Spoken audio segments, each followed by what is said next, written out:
Amici di Sgaielen Magazine, buongiorno dal centro storico di Chioggia, dove oggi è stata presentata l'81esima edizione della Sagra del Pesce di Chioggia, che prenderà il via venerdì 13 fino a domenica 22 luglio. Kermesse rinomata e attesissima che porta nel cuore del centro di Chioggia oltre 100.000 visitatori ogni anno. La manifestazione è promossa dal Comune di Chioggia con il patrocinio della Regione del Veneto ed è in collaborazione con la Proloco di Chioggia Sottomarina. I menù proposti dai 6 stand gastronomici dislocati in Corso del Popolo, in Campo San Martino e in Campo Duomo saranno come al solito in grado di soddisfare tutti gli gusti e tra questi vi segnaliamo anche un'importante novità. A partire dalle ore 19 sarà possibile degustare degli aperitivi particolari e speciali, prima novità di questa edizione 2018 con la degustazione di ostriche e cicchetteria Ciosotta. Vi ricordiamo che è consigliabile sfruttare i numerosi parcheggi adiacenti al centro storico di Chioggia che saranno ben segnalati per poi utilizzare il comodo servizio di bus navetta per raggiungere Corso del Popolo dove saranno ubicati i principali stand gastronomici. Quindi prestate attenzione e usufruite di un servizio comodo e sgaio per tutti.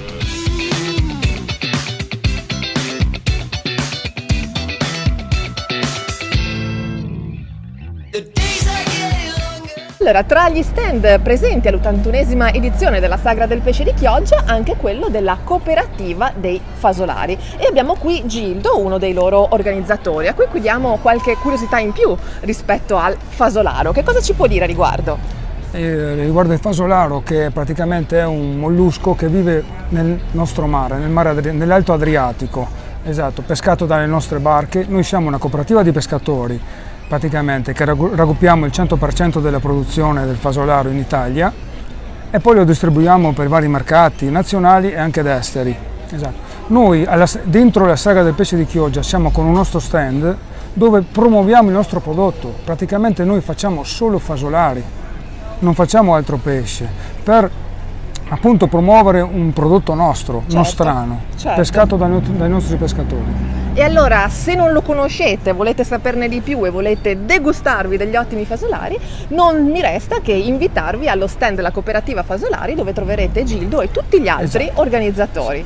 Sotto il municipio di Chioggia. Esatto, siamo proprio sotto il municipio di Chioggia, quindi impossibile sbagliare, in Corso del Popolo. Come ogni anno ad attendervi numerosi spettacoli gratuiti ed animazione e quest'anno verranno anche inaugurate 3 mostre a tema. Tra queste vi segnaliamo in particolar modo quella organizzata presso l'Auditorium San Nicolò, in Calle San Nicolò, sempre qui nel centro di Chioggia, che inaugurerà la prima tappa veneta della mostra itinerante In viaggio con la storia del calcio, promossa dalla Direzione Nazionale dell'Associazione Italiana Cultura Sport. Fino al 22 luglio potrete quindi ammirare cimeli unici della storia del calcio, dalle maglie originali dei campioni del calibro di Pelé, di Maradona e di Platini fino ai palloni e agli scarpini del mondiale di calcio dal 1930 ad oggi. Insomma, una kermesse che anche quest'anno promette di stupire e soddisfare i suoi numerosi visitatori. Che dire, noi vi aspettiamo qui e buon appetito a tutti dalla Sagra del Pesce di Chioggia.